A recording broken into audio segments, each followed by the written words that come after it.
Bonjour, Hélène Billier, professeure de violon, musique classique et méthode Suzuki. Alors aujourd'hui, je voudrais vous parler du travail. Comment est-ce que l'on peut travailler efficacement son violon? La première chose à faire, c'est de travailler régulièrement. Régulièrement, ça veut dire, c'est pas 3 heures un jour et puis le lendemain, rien du tout pendant une semaine. Il vaut mieux travailler moins, mais régulièrement. Donc, vous regardez votre emploi du temps et vous voyez ce que vous pouvez réellement faire. L'idée étant de travailler régulièrement, dans l'idéal tous les jours, si ce n'est pas possible, une fois tous les 2 jours, mais vraiment quelque chose de régulier. Ensuite, comment travailler surtout efficacement?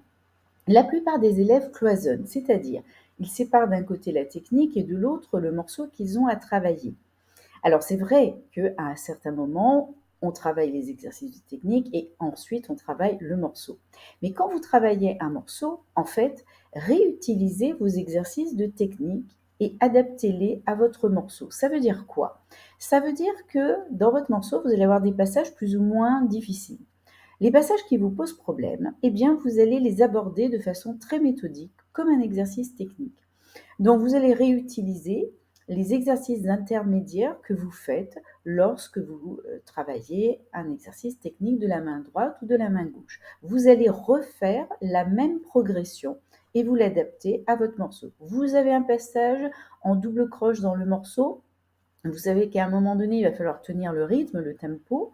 Donc, vous allez le travailler avec des rythmes intermédiaires en détaché, puis ensuite en liant. Alors, tout ça, ça prend quand vous faites de la technique, et bien ensuite, vous l'adaptez. Au départ, c'est quand même le professeur qui doit vous montrer cette méthode, qui doit vous apprendre à comment travailler avec efficacité. L'idée, c'est quoi? Eh bien, c'est qu'ensuite, vous soyez autonome. C'est-à-dire, quand vous abordez un nouveau morceau, vous savez très bien comment vous devez travailler tel ou tel passage du morceau. Parce que le problème, c'est que si vous travaillez uniquement en répétant 10 fois la même chose, imaginons vous avez un passage qui, voilà, vous n'êtes pas très à l'aise. Alors vous travaillez que ce passage, puis vous allez le jouer 50 fois. D'abord lentement, puis de plus en plus vite.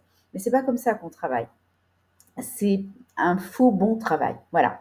Il est évident qu'il faut d'abord commencer lentement, d'accord, mais si vous vous contentez de faire simplement cette méthode-là, vous n'allez pas y arriver et vous n'aurez jamais une maîtrise complète de ce passage. Du coup, qu'est-ce qui va se passer? Eh bien, dès que vous arriverez à ce passage-là, de toute façon, vous allez craindre ce passage et ça va pas toujours bien passer. Voilà. Donc, c'est pas l'idée. Il faut vraiment travailler avec une méthode rigoureuse qui ne s'apprend pas tout. Voilà, vous pouvez pas l'apprendre tout seul. Il faut passer par un professeur qui connaît bien sûr cette méthode, méthode progressive, et ensuite vous l'adaptez dans le contexte de votre morceau. Voilà, donc c'est vraiment l'idée pour avoir cette autonomie.